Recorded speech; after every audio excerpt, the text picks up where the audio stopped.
सखी सहेली सुनने वाले सभी सखियों, सहेलियों और श्रोताओं को नेहा शर्मा और आरती श्रीवास्तव का नमस्कार। और आरती जी, ये बताइए कि आम के इस सीजन में आपको कैसा लग रहा है? आम का ये सीज़न मुझे बहुत पसंद है क्योंकि मैं तरह तरह की चीज़ें, और ख़ासकर वो जो आम जो मैंगो शेक होता है ना, वो बहुत अच्छा लगता है। ठंडा ठंडा एकदम पीना बहुत अच्छा लगता है। लेकिन और गर्मी की पता चल रही है कि आपके कपड़ों को देख के ऐसा लग रहा है। हाँ, गर्मियाँ आ गई हैं तो सफेद रंग का कुर्ता पहन के जो कॉटन रहता है ना, वही पहनने में अच्छा लगता है। फिर गर्मी में बस हल्के हल्के कपड़े पहने जाएं और भारी भारी खाना खाया जाए। भारी नहीं, हल्का हल्का खाना खाया जाए। नहीं तो पर आम का रस अगर लगातार पिएंगे तो भारी हो जाता है वो। जी, अगर आम खाएं तो मतलब अगर मिल्क शेक पी लिया तो थोड़ा स्किप कर दें बाकी चीजें, ये हो सकता है। बल्कि इस मौसम में हम ये कहेंगे कि आम ही खा लेना चाहिए, बाकी चीज़ें नहीं खानी चाहिए क्योंकि वो बाकी मौसम में मिलती हैं। हाँ, है ना? तो व्यंजन की आज बातें होंगी, तो अगर हमारे साथियों को आम से संबंधित कोई व्यंजन पता हो तो भी बता सकते हैं। हाँ। और गर्मियों में जो ठंडक पहुंचाने वाले व्यंजन है, हाँ, उनके बारे में भी कुछ बता सकते हैं। बिल्कुल। और क्या बताने हैं उन्हें? और आपको जो अच्छा लगता है आप वो बताइए। जरूरी नहीं है कि आप हमारे लिए आम या कुछ ऐसा ही ले आए। हाँ। आपका जो अच्छा लगे, आपको पसंद हो, आप बनाते हो घर में, आप कोई भी व्यंजन हमारे लिए लिख के भेज सकते हैं। और नेहा, आज हम लोग बात करेंगे सिविल सेवा के ऊपर। सिविल सेवा दिवस है क्योंकि जी, उसके ऊपर बात करेंगे। और साथ में एक और दिन है ना, हाँ, विश्व रचनात्मकता और नवाचार दिवस आज है, उस पर भी बात करने वाले हैं। क्रिएटिविटी मतलब हर चीज में दिखनी चाहिए क्रिएटिविटी। हाँ, है ना? वही रचनात्मकता व्यंजनों में भी दिखती है, वही रचनात्मकता हमारे जीवन में भी दिखती है। हर चीज में रचनात्मकता है, चाहे वो विध्वंस का कारण करने वाली चीजें ही क्यों ना हो, है तो रचनात्मकता की ही चीज हो। तो रचनात्मकता की शुरुआत होती है उससे ही, ऐसा कह सकते हैं। और सखी विशेष में आज बात करेंगे स्मृति मंधाना की, जो क्रिकेट प्लेयर हैं और एक बहुत ही खास बात करने वाली हैं आप। हाँ, हम बात करेंगे मेरे बनाम तुम्हारे रिश्तेदार। अक्सर मतलब कुछ घरों में, मैं मजाकिया तौर पे कह रही हूँ कि हो जाता है ना कि कोई बात कहीं भी छिड़ी बात, तो लेकिन अच्छा तुम्हारे रिश्तेदार तो ऐसे हैं, वो दूसरा कहेगा अच्छा तुम्हारे रिश्तेदार तो और भी ऐसे हैं। तो मतलब ये रहता है ना, एक कंपैरिजन सा होने लगता है ना, तुलना होने लगती है हमारे रिश्तेदार और तुम्हारे रिश्तेदारों में। तो यानी कि मायके और ससुराल वाले रिश्तेदारों की बातें हो रही है। हाँ, तो ये तो कंपैरिजन होने लगता है। और वैसे भी रिश्तेदारों में जो चीज़ें, जो भी आपके अनुभव हैं रिश्तेदारों को लेके, आप वो हमें लिख के भेज सकते हैं इसके बारे में। और साथ ही हम व्यंजन तो बताएंगे, बिल्कुल व्यंजन भी बताएंगे। और जो रिश्तेदारों की बात हो रही है, तो आप ये बताइए कि आपके रिश्तेदार ज़्यादा अच्छे कि उनके रिश्तेदार ज़्यादा अच्छे, तो इस विषय पर भी शायद वो भी बताएं कि नहीं हमारे रिश्तेदार ज़्यादा अच्छे। और आपके घरों में ये बहस होती है या नहीं होती है, ये भी बताएं। वैसे होती होगी जहाँ तक मुझे लगता है। हाँ। कि कोई ना कोई पॉइंट ऐसा आ जाता है जहाँ पे ये चीज़ ज़रूर जाती है, अच्छा आपके ये रिश्तेदार तो ऐसे हैं। जैसे रोजाना सवाल होता है ना कि खाने में क्या बना है, उसी तरह से ये सवाल भी, ये जवाब सवाल चलता रहता है। बिल्कुल। और कोई ऐसी बड़ी बात नहीं है कि कोई बहुत टेंशन वाली बात हो, ये मजाक के तौर पे आप ले सकते हैं ये बात, और जो हर घरों में होती है, हमारे घर में भी होती है, हर घर में होती है। तो आज अभी बात कर रहे हैं सिविल सेवा दिवस की, पहले हम बात कर रहे हैं क्योंकि लड़ाई झगड़े जब होते हैं तो सुलझाने के लिए बहुत ज़रूरत पड़ जाती है कई चीज़ों की। तो सिविल सेवा दिवस की अगर हम बात करें तो 21 अप्रैल को 1947 के दिन, उस दिन को याद करने के लिए ये तारीख चुनी गई जब स्वतंत्र भारत के पहले गृह मंत्री सरदार वल्लभ भाई पटेल ने दिल्ली के मेटकाफ हाउस में प्रशासनिक सेवा अधिकारियों के परिवीक्षार्थियों को संबोधित किया था। उन्होंने सिविल सेवकों को भारत का स्टील फ्रेम कहा था। और इसकी नींव वॉरेन हेस्टिंग्स द्वारा रखी गई थी और बाद में चार्ल्स कॉर्नवालिस ने इसे आधुनिक और तर्कसंगत बनाया था। और चार्ल्स जो कॉर्नवालिस थे, उनको भारत में सिविल सेवा का जनक माना जाता है। सिविल सेवा सरकार की नीतियों और कानूनों को लागू करने के प्रभारी होते हैं, मतलब उनके ऊपर जिम्मेदारी होती है कि वो कानून को लागू करें और अच्छी तरीके से उनका पालन हो रहा है कि नहीं हो रहा है उसको भी देखें। और नीति निर्माण का काम भी सिविल सेवा में होता है। सिविल सेवा अधिकारी मंत्रियों को सलाह के साथ साथ सूचना और विचार भी देते हैं कि आपको इस सिचुएशन में कैसा काम करना चाहिए, कैसे क्या आप कर सकते हैं। राष्ट्रीय सिविल सेवा दिवस को देश के प्रशासन की रीढ़ के रूप में माना जाता है क्योंकि सारा जो सिस्टम चलता है ना, उनकी बात पे चलता है कि वो किस तरीके से आप वो बताते हैं कि ये सिचुएशन इस तरीके की बिगड़ रही, तो आपको इस तरह से कैसे आपको काम करना चाहिए, क्या बोलना चाहिए या क्या करना चाहिए, क्या स्टेप लेने चाहिए, तो वो सुझाव देते हैं। बिल्कुल। और भारत में सिविल सेवा में भारतीय प्रशासनिक सेवा, भारतीय पुलिस सेवा, भारतीय विदेश सेवा और देश में केंद्रीय ग्रुप ए और बी की सेवाएं शामिल हैं। सिविल सेवा दिवस हर साल 21 अप्रैल को मनाया जाता है। ये दिन लोक प्रशासन के क्षेत्र में सिविल सेवकों द्वारा किए गए अथक प्रयासों और योगदान को समर्पित है। और इस दिन केंद्र सरकार विभिन्न विभागों के प्रदर्शन की समीक्षा करती है और आगामी वर्ष के लिए योजनाएं बनाती हैं। ये दिवस उन लोक सेवकों को समर्पित है जो देश की प्रगति के लिए दिन रात परिश्रम करते हैं, नीति निर्माण में महत्वपूर्ण भूमिका निभाते हैं और सामाजिक न्याय, समानता जैसे महत्वपूर्ण लक्ष्यों को प्राप्त करने में महत्वपूर्ण योगदान देते हैं। बिल्कुल। और राष्ट्रीय सिविल सेवा दिवस का पहला समारोह हुआ था 2006 को नई दिल्ली में, और ये दिवस सिविल सेवकों के लिए कृतज्ञता व्यक्त करने का महत्वपूर्ण अवसर है। ये उन सभी युवाओं को प्रेरित करता है जो देश की सेवा करने और सिविल सेवा में शामिल होने का सपना देखते हैं। ये दिन नागरिकों में सिविल सेवा की भूमिका और उनके महत्व के बारे में जागरूकता भी बढ़ाता है। और राष्ट्रीय सिविल सेवा दिवस पूरे भारत में विभिन्न कार्यक्रमों को आयोजित करके मनाया जाता है। इस दिन सिविल सेवकों को पुरस्कृत भी किया जाता है। सरकारी कार्यालयों में ध्वजारोहण कार्यक्रम होते हैं, विभिन्न विभागों में सांस्कृतिक कार्यक्रम आयोजित होते हैं और साथ ही कई सेमिनार भी आयोजित होते हैं। बिल्कुल। और नेहा, जैसे कि हर बार की कोई ना कोई थीम होती है, तो इस साल की भी थीम है। तो इस साल का विषय है सिविल सेवा राष्ट्र की निस्वार्थ सेवा के लिए खुद को फिर से समर्पित कर रहे हैं। ये विषय राष्ट्र निर्माण में अपनी महत्वपूर्ण भूमिका में सिविल सेवकों से अपेक्षित अटूट प्रतिबद्धता और समर्पण को बताता है। तो इस दिवस की हम सभी बधाई देते हैं सभी सिविल सेवकों को, और इससे संबंधित कई कमेंट्स भी हमारे साथियों ने भेजे हैं। तो आरती जी, सिविल सेवा सर्विस दिवस है आज। हाँ, सिविल सर्विस दिवस है आज, और इस अवसर पे बहुत सारी बातें हमारे साथियों ने भी भेजी हैं। तो हमारे साथी क्या लिखते हैं, क्या कमेंट्स करते हैं? तो हमारे जो श्रोता हैं उन्होंने लिख के भेजा है कि भारत जैसे विविधतापूर्ण और विशाल देश में एक सक्षम सिविल सेवा प्रणाली ही विकास, समावेशिता और न्यायपूर्ण शासन की आधारशिला बन सकती है। हालांकि सुधारों को लागू करना आसान नहीं होता, लेकिन राजनीतिक इच्छा शक्ति, नागरिकों की भागीदारी, अधिकारियों का सहयोग और तकनीकी उपकरणों का सही उपयोग इस दिशा में क्रांतिकारी बदलाव ला सकता है। और हमारे एक और साथी ने लिखा है कि इस अवसर पर केंद्रीय और राज्य सरकारों के सभी अधिकारियों को भारत के प्रधानमंत्री द्वारा सार्वजनिक प्रशासन में उत्कृष्टता के लिए सम्मानित किया जाता है। लोक प्रशासन में उत्कृष्टता के लिए प्रधानमंत्री पुरस्कार 3 श्रेणियों में प्रस्तुत किया जाता है। पुरस्कारों की इस योजना के तहत 2006 में गठन किया गया। व्यक्तिगत रूप से या ग्रुप के रूप में या संगठन के रूप में सभी अधिकारी इसके पात्र हैं। पुरस्कार में एक पदक, स्क्रॉल और 1 लाख रुपए की नगद राशि शामिल है। एक ग्रुप के मामले में कुल पुरस्कार राशि 5 लाख रुपए है। प्रति व्यक्ति अधिकतम 1 लाख रुपए का भागीदार होता है। किसी संगठन के लिए नगद राशि 5 लाख तक सीमित है। ये जानकारी इन्होंने बहुत अच्छी हमें दी। जी बिल्कुल। और एक और श्रोता हैं जो लिखते हैं कि हर साल इसका एक भव्य समारोह आयोजित होता है और इसमें प्रधानमंत्री या कोई वरिष्ठ मंत्री मुख्य अतिथि होते हैं। इस अवसर पर प्रधानमंत्री इसमें पुरस्कार देते हैं और अलग अलग राज्यों के अधिकारियों के नवाचारों को प्रस्तुत किया जाता है। संगोष्ठियाँ और परिचर्चाएँ आयोजित की जाती हैं जिसमें नीति निर्माण और सेवा सुधारों पर विचार विमर्श होता है। और हमारे और साथी ने लिखा है कि सिविल सेवा दिवस पहली बार 21 अप्रैल को मनाया गया, और इन्होंने वो सारी बातें तकरीबन लिखी हैं जो हमने अपने अभी थोड़ी देर पहले ही बताई। तो ये सारी जानकारियाँ हमारे साथियों के पास है। मुख्यतः अगर देखें तो हमारे सभी साथियों ने इसी तरह की जानकारी साझा की है।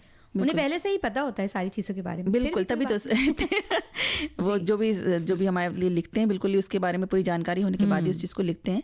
तो वैसे भी देखिए, सिविल सेवा जो भी ये सेवक होते हैं वो इतना ज़्यादा पूरी अपनी कर्तव्य परायणता से देश की सेवा करते हैं, हम लोग के लिए हमेशा खड़े रहते हैं। तो हमें भी उनके सम्मान में उनको याद करना चाहिए, सम्मान करना चाहिए उनका।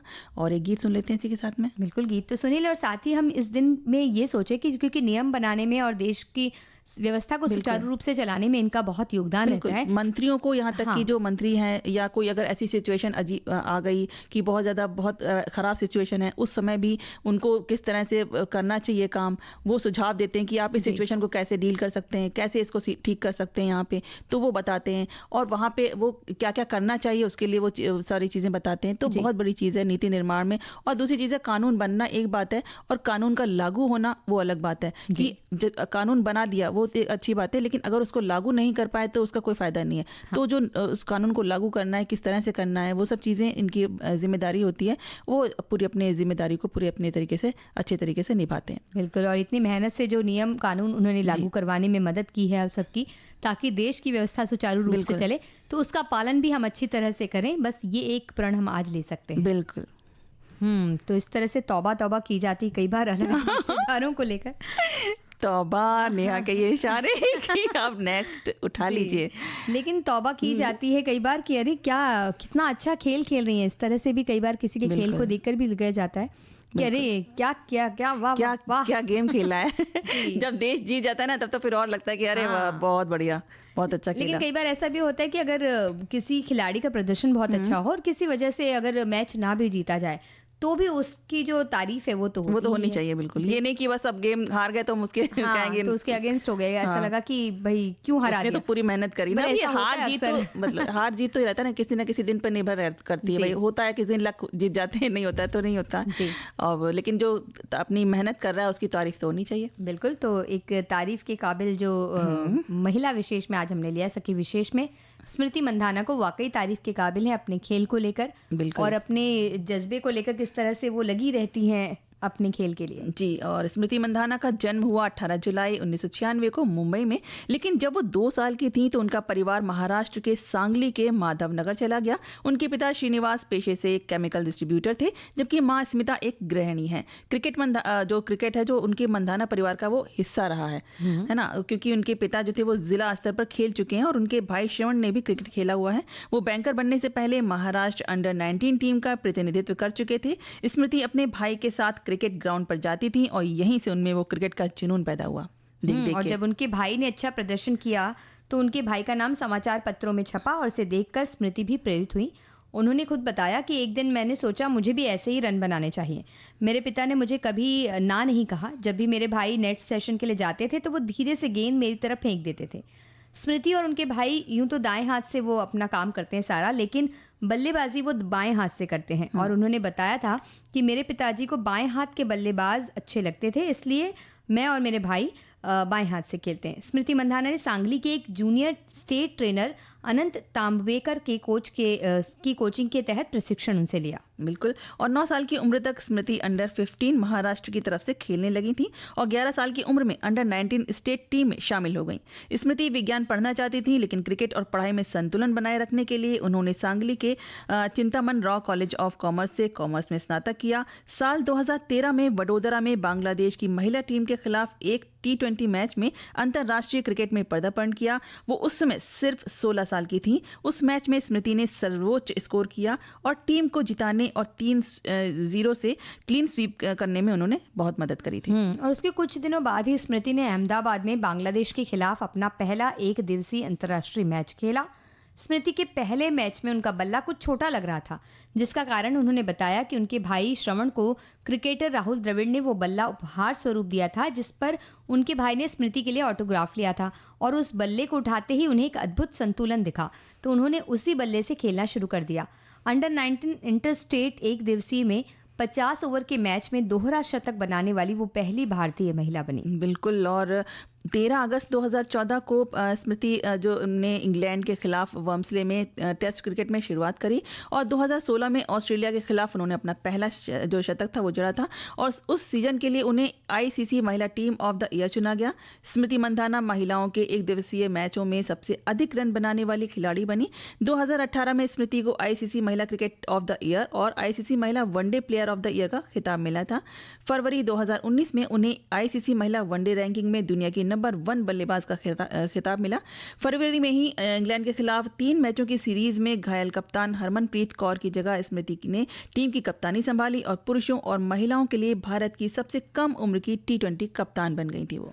और 2019 में न्यूजीलैंड के खिलाफ उन्होंने 24 गेंदों में अर्धशतक बनाया और 2022 के राष्ट्रमंडल खेलों में इंग्लैंड के खिलाफ सिर्फ 23 गेंदों में अर्धशतक बनाया, जो कि एक भारतीय महिला खिलाड़ी द्वारा सबसे तेज T20 अर्धशतक है। 2021 में उन्हें दूसरी बार ICC महिला क्रिकेटर ऑफ द ईयर चुना गया। स्मृति 2022 के राष्ट्रमंडल खेलों में रजत पदक जीतने वाली टीम में थी। 2023 के एशियन गेम्स में उनकी उप कप्तानी में टीम ने स्वर्ण पदक जीता। 2024 में स्मृति ने एक कैलेंडर वर्ष में 4 वनडे शतक जड़ने का रिकॉर्ड बनाया। उन्हें ICC महिला T20 team of the year 2024 में शामिल किया गया। आयरलैंड के खिलाफ 2025 में स्मृति ने सिर्फ 70 गेंदों में सबसे तेज शतक जड़ने का रिकॉर्ड बनाया। स्मृति मंधाना ने कई रिकॉर्ड अपने नाम किए।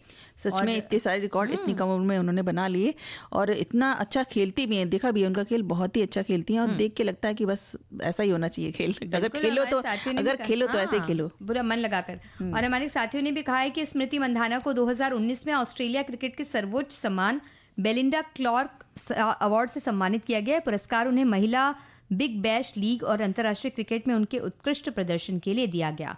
बाकी की जो बातें हमारे साथियों ने लिखी हैं वो तकरीबन यही हैं, क्योंकि खिलाड़ी तो वही हैं और उनके जो काम है, उनका जो खेल का जज्बा है, उसे देखकर हम सभी बिल्कुल उनकी तारीफ करते हैं और चाहेंगे कि वो और अच्छा करते रहें अपनी लाइफ में, और हमारे भी गर्व को बढ़ाती रहें वो। और वाकई आरती जी, स्मृति मंधाना के लिए हम ये कह सकते हैं कि जग घूमिया तारे जैसा न कोई। बिल्कुल। और ऐसे ही बहुत सी बातें होती हैं, जैसे विश्व रचनात्मकता और नवाचार दिवस की हम बात करने वाले हैं। तो नेहा, अभी हम बात कर रहे थे रचनात्मकता की, है ना, नवाचार की, यानी कि रचनात्मक क्रिएटिविटी और इनोवेशन की, कि हम रचनात्मक सोच भी हो सकती है, रचनात्मक हम किसी भी चीज़ में अपने इस्तेमाल कर सकते हैं, चाहे हम कुछ बना रहे हों, चाहे कुछ कर रहे हों, कुछ भी रचनात्मक हो सकता है, और हम उस रचनात्मकता को एक रूप दे देते हैं, वो इनोवेशन हो जाता है, कुछ बना देते हैं। वही है कि हम वैसे तो अपने जीवन में हम लगातार कुछ नया चीज़ें अगर करते रहें, कुछ नया अपने जीवन में ढालते रहें, चीज़ों को या विचारों को भी, तो बहुत सी चीज़ें हमें अच्छी लगती हैं, या कहते हैं जीवन अच्छा लगता है कि ढर्रे पर चलता हुआ नहीं लगता। उसी तरह से अगर हम बात करें कि रचनात्मकता, तो हमारे बहुत से जो हम कहते हैं साइंटिस्ट हैं, वैज्ञानिक हैं, कुछ ना कुछ नया सोचते रहते हैं, तो एक नए नए आविष्कार होते हैं। इसके कारण ही हम बहुत सी चीज़ें कर पा रहे हैं, या कह सकते हैं कि माइक का आविष्कार हुआ, रेडियो का आविष्कार हुआ तो हम बात कर पा रहे हैं, मोबाइल का आविष्कार हुआ, सोशल मीडिया का भी एक चलन जब चला तो हम आपस में इस तरह से तुरंत हम संदेश अपने साथियों के पास सकते हैं। ये विचार ही आया होगा ना किसी के पास, सबसे पहले तो विचार ही आया होगा, तो ये रचनात्मक विचार को उन्होंने अपने इनोवेशन में बदल दिया, उसको नवाचार में बदल दिया, तो आज देखिए कितना प्रगति कर लिया है पूरे विश्व ने। तो ये जो हर साल हम 21 अप्रैल को मनाते हैं वो है विश्व रचनात्मकता और नवाचार दिवस। दुनिया भर के लोगों को रचनात्मक सोच में जुड़ने के लिए प्रेरित करने का दिन है ये, और रचनात्मकता को नए विचारों को वास्तविकता में बदलने के रूप में परिभाषित किया जाता है। और उदाहरण के लिए ले लीजिए, एक कलाकार के दिमाग में किसी चीज की तस्वीर हो सकती है जिसे वो बनाना चाहता है, और अपने विचार को वो वास्तविकता में बदलने के लिए कई तरीके के रंगों का इस्तेमाल करता है, उसको चीज़ों से उसको बनाता है, तो जो चीज़ों को इस्तेमाल करके उसे बनाता है और एक नया सा कुछ क्रिएट कर देता है, तो वो इनोवेशन या नवाचार हो जाता है। तो ये क्रिएटिविटी है। और इसका इस्तेमाल अक्सर, नवाचार का इस्तेमाल अगर हम कहें तो अक्सर रचनात्मकता के साथ ही किया जाता है, और वैसे तो एक समान ही है दोनों, क्योंकि नवाचार में रचनात्मकता शामिल होती है, प्रक्रिया में शामिल होती है।